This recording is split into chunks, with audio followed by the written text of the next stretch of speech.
journey to a world where the cosmic forces of music, magic, and technology collide. In 1983, a film premiered that was unlike any other. It was an animated rock musical featuring artists like Debbie Harry, Cheap Trick, and Earth, Wind & Fire. Lou Reed was on hand to provide the villain's singing voice, while the animation house at the center employed countless optical effects and 300 animators in order to present a world uniquely its own. It was also a financial flop of epic proportions. Yes, I'm talking, of course, about Rock and Rule. Per the American version's intro, Rock and Rule takes place in a dystopian world where cats, dogs, rats, and other animals have evolved into humanoid creatures who now rule the world after the extinction of mankind. That doesn't really matter, to be honest. It really only gives us an excuse for things to look post-apocalyptic and for all the characters to be anthropomorphic animals. It's a pointless detail beyond the aesthetic choices, which is too bad. I definitely wouldn't have minded a Secret of NIMH-style twist regarding the origins of these furballs, but whatever. Our main characters here are Angel and Omar, who together with their friends Dizzy and Stretch have a rock band that performs at dingy club talent nights. They're not exactly top-of-the-charts artists, but that doesn't stop the villainous megastar Mach from noticing them. Specifically, this giant-lipped menace notices Angel's voice, which he believes he can use to open a portal to hell or something, which will then give him the power to take vengeance against the world for, let me just check my notes here real quick, his latest record not selling particularly well. Mach has 3 roller skating brothers working for him, including one who's obsessed with a creepy cartoon clown named Uncle Mikey. He winds up questioning whether what they're doing is evil or not, to which Mach certainly doesn't help his own case. Zip, no Santa Claus, no Tooth Fairy, and no Uncle Mikey. Anyway, Mach invites the band to his big-ass house in ohmTown, a place which contains a massive power plant, something that will shockingly become very important to the third act. There, he attempts to seduce Angel into singing for him and abandoning her bandmates, which she refuses to do. Exactly why she's so adamant about staying with Omar is hard to pin down, as he's kinda just a huge jerk for the whole runtime. If anything, she's just trading one abusive relationship for another. You look even more beautiful in person than on stage. Better get some antiseptic on that before it festers. Like, what the fuck is this guy's problem? This leads to a trip to Nuke York, where our boy Mach tries and fails to bring the demon into our dimension. One of the big problems with Rock and Rule is how it kind of just skips over the initial summoning of the demon. I'm not sure if it was always the intention or a budgetary necessity, but either way, it's a scene that reads as being missing. From there, Mach enacts a new plan to actually raise the demon, a plan which can only be stopped by one voice, one heart, one song. Another issue with Rock and Rule is the tone, which feels like a tug-of-war between a children's film and a picture for adults. The result feels perhaps aimed at teenagers, but in a sort of accidental way, as if it just kind of stumbled into that demographic while trying to figure out who it was meant for. Certain elements, like the drug use in the club, feel geared towards adults a la Heavy Metal, while a lot of the more Saturday morning cartoon-type gags feel aimed squarely at children. It's difficult to fully express. It's a vibe thing, and the vibe in Rock and Rule is just ever so slightly off. Not in a particularly bad way, however. It's still an absolute animation masterclass. It's just that the script winds up being a little all over the place, especially in the second act. Luckily, I'm a fan of auteurs like Jess Franco, so a little narrative messiness won't deter me from enjoying something so aesthetically pleasing. Well, thank you, Little Miss Ambition. Rock and Rule may not be the greatest rock musical of all time. In fact, I'd say it lacks a lot of the musical bona fides of its fellow picture shows. Despite an all-star lineup of musicians, the songs are placed haphazardly through the narrative and often don't represent the best of their respective musicians. However, there are still quite a few strong songs, including Debbie Harry's Angel's Song, which would go on to become Maybe for Sure from the album Deaf, Dumb, and Blonde, and Cheap Trick's excellent Born to Raise Hell.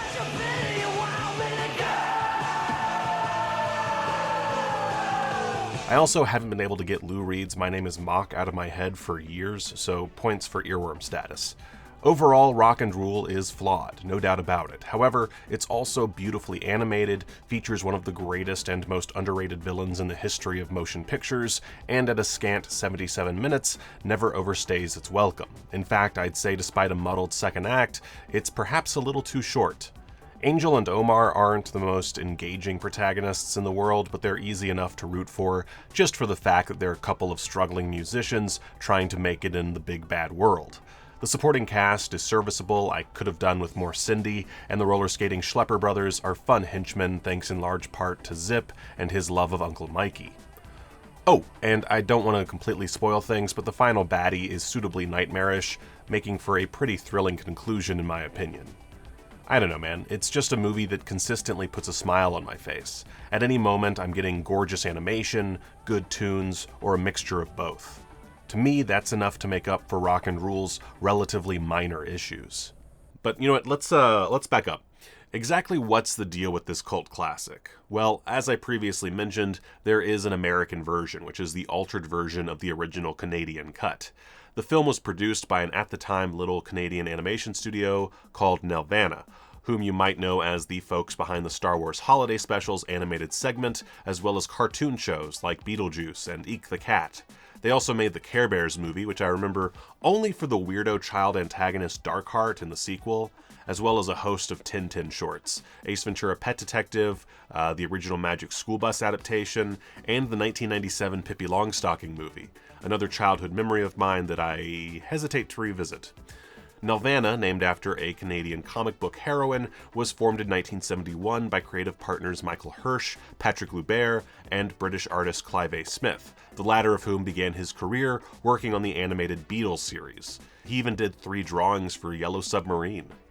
They worked out of a grimy Toronto apartment, complete with a camera setup in the bathroom, and together this trio built up the company with educational films and various short animated and even live-action works, starting with a documentary in 1971 entitled The Great Canadian Comic Books, which had an accompanying book illustrated by Clive Smith. It was from these comics that Nelvana received their name, based on Nelvana of the Northern Lights, a World War II era book that sounds like it's essentially a female Canuck version of Hercules, if Hercules, traveled between dimensions and fought Nazis and junk.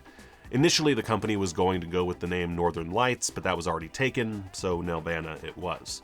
After a spot of success, including a live-action animation hybrid holiday short called Christmas Two-Step in 1975, Nelvana produced several other short films, including 1977's A Cosmic Christmas, 1978's The Devil and Daniel Mouse, and 1979's Romeo and Juliet, as well as another 1979 production, Intergalactic Thanksgiving, all directed by Clive Smith, who would go on to helm Rock and Rule.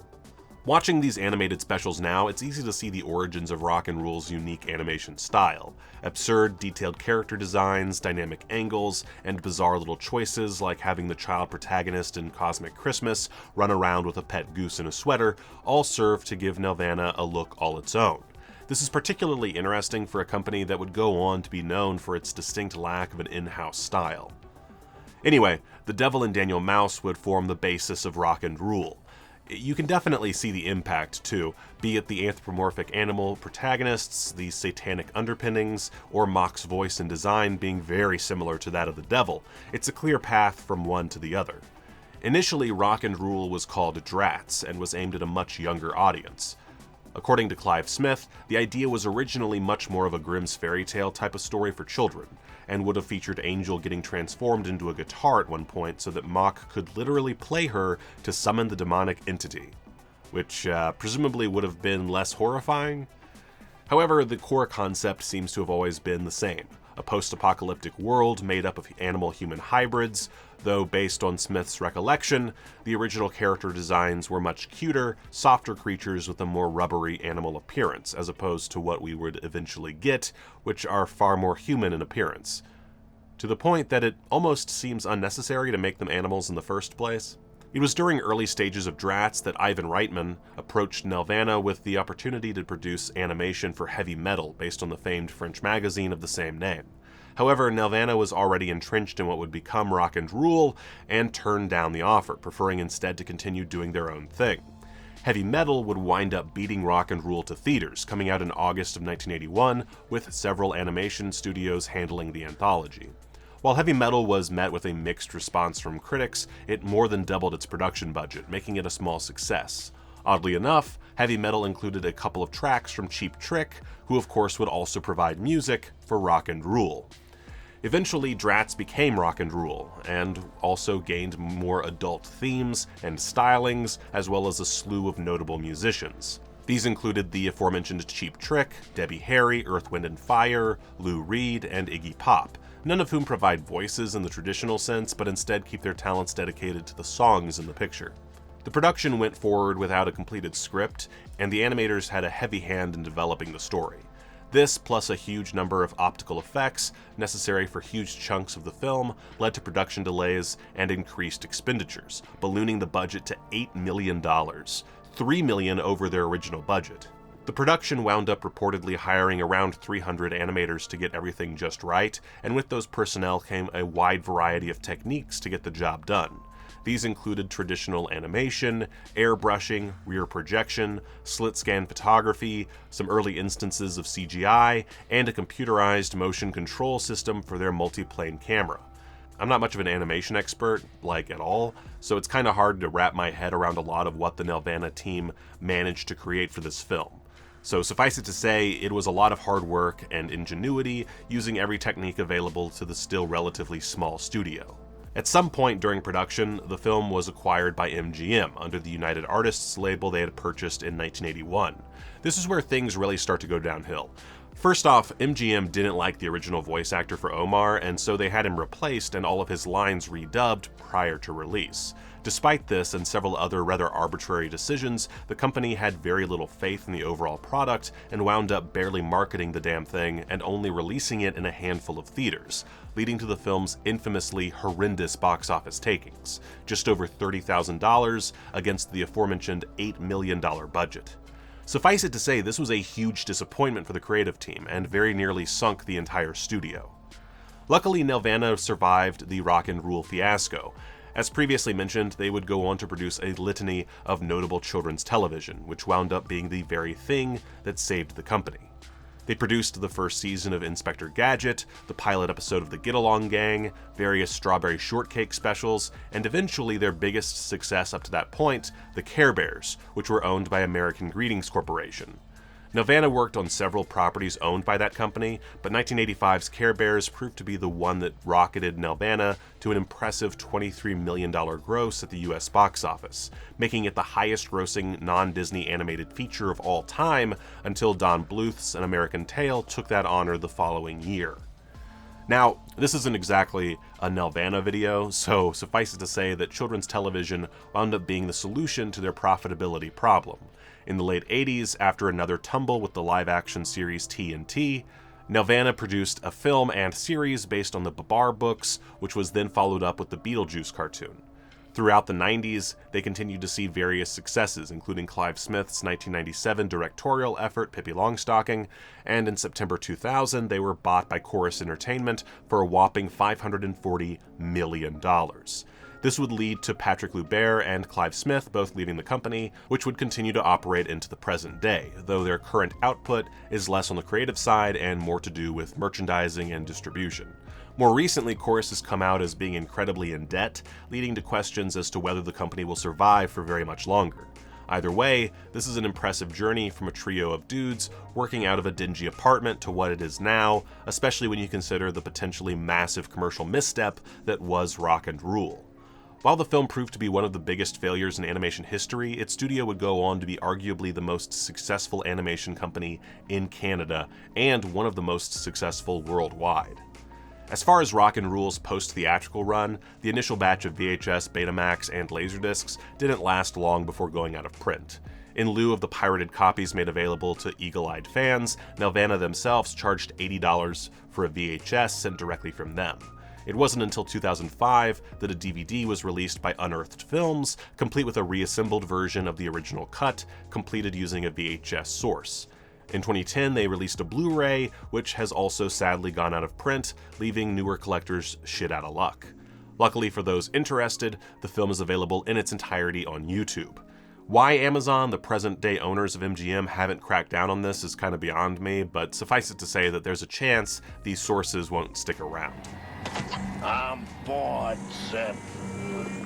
Yeah, me too. And that's it. That's all I got. Rock and Rule is a personal favorite of mine, which I first saw thanks to that excellent DVD release. While rewatching it in my 30s has changed my views somewhat, for example, I never realized as a youth how much of a shitheel Omar was, I still love it, and I wish more people had a chance to watch it. So if you can, go ahead and check out the film that nearly sunk Nelvana, and which will forever uplift audiences with its tale of one voice, one heart, one song. Go watch a movie. It's gonna take me some time to give you all that is mine. I'm looking ultra fine from your view, from